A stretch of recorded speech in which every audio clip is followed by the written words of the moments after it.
Hello guys, welcome back to my YouTube channel. তো আজকে আমি সকাল সকাল রাজমা ছোলা বানাচ্ছি।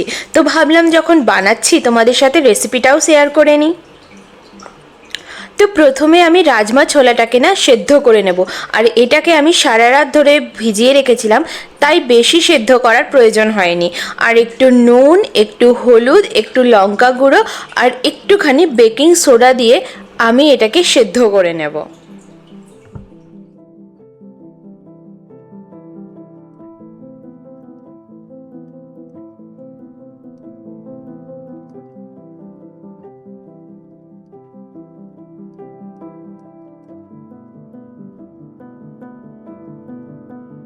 আর আমি ভাবলাম একটু আমি আলুও দেব, তাই জন্য আমি সাইড বাই সাইড আলুটাকেও কেটে নিলাম। আর আলুকে কেটে এভাবে জলের মধ্যে চুবিয়ে রাখলে ওই আলুর মধ্যে যে কালো কালো হয়ে যায় সেটা হয় না। আর পেঁয়াজগুলোকেও আমি কুচো করে নিয়েছি। আর মাঝখানে আমি একটুখানি ব্রেক নিয়ে চলে গেছিলাম ছাদে, আর যেখানে ওয়েদারটা তো খুবই সুন্দর ছিল। আর আমি একটা বইও নিয়ে গেছিলাম। আর আমি আজকে মাচা বানিয়েছিলাম। তোমাদের সাথে খুব শীঘ্রই আমি ওই রেসিপিটাও শেয়ার করব।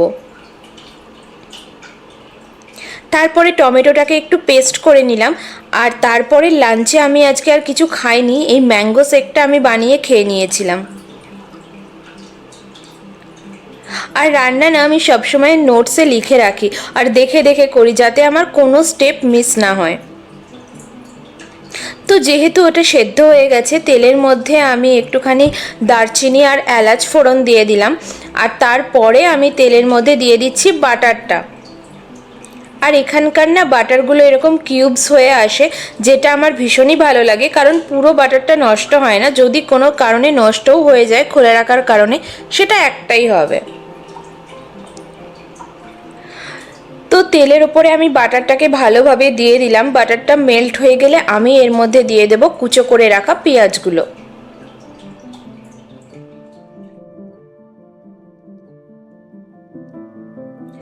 আর পেঁয়াজ ভাজার উপরে দিয়ে দিলাম একটু আদা রসুনের পেস্ট।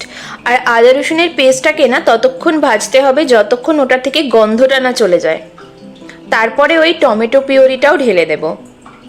আর দিয়ে দেব কিছু শুকনো মশলা, যেমন হলুদ গুঁড়ো, ধনে গুঁড়ো আর জিরে গুঁড়ো।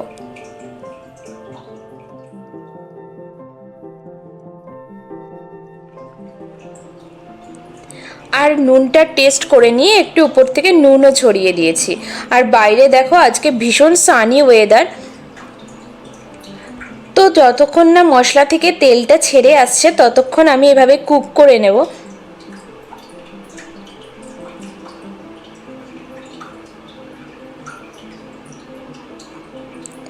আর তার উপরে দিয়ে দেব রাজমা, ছোলা, আলু সব কিছুই আমি যেটা সেদ্ধ করে রেখেছিলাম সেটাকে। আর দিয়ে ভালোভাবে নাড়াতে থাকতে হবে, যাতে নিচে না লেগে যায়। আমি একটুখানি রাজমা, ছোলা, আলুগুলোকে ম্যাশ করেও নিচ্ছিলাম, যাতে একটু গ্রেভি গ্রেভি টাইপের হয়। আর তার উপরে একটু কস্তুরি মেথি, একটু ব্ল্যাক পেপার আর একটা কাঁচা লঙ্কা দিয়ে দিয়েছিলাম। আর সব শেষে টেস্টটাকে ব্যালেন্স করার জন্য একটু দিয়ে দিলাম চিনি গুঁড়ো। তো বাস, তারপরে তো গরমা গরম সার্ভ করেছি। আর খেতে খুবই টেস্টি হয়েছিল। তোমরাও ট্রাই করো আর আমাকে জানিও কেমন।